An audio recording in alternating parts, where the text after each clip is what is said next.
8 out of 10 Jamaicans want buggery to remain a criminal offence. The data came from the latest RGR Gleaner Don Anderson poll.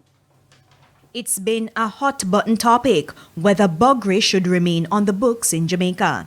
In 2014, then opposition leader Andrew Holness challenged the Prime Minister at the time, Portia Simpson Miller, to allow Jamaicans to vote on the matter in a referendum. In 2018, Holness, who became Prime Minister, did not object to gays being in his cabinet. Firstly, it's not my business. Neither is my interest to, and I don't, whatever is in my discretion to distribute politically, a person's sexuality, sexual orientation is not a criteria for the use of my discretion.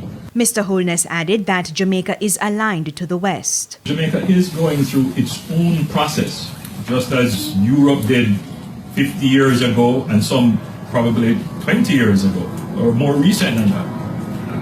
And it can be very frustrating for Jamaicans who understand what is happening to feel a little bit targeted sometimes. But, you know, the culture is evolving. The people are evolving. Even in the church, which 10 years ago had a unified position, the church in Jamaica now has multiple positions on the issue. So I think Jamaica ought to be given space to find its own solution to the problem. The RJR Gleaner Don Anderson poll took the issue to the people. 80% of those interviewed want buggery to remain a criminal offence. 12% want it to be changed, while 8% are not sure.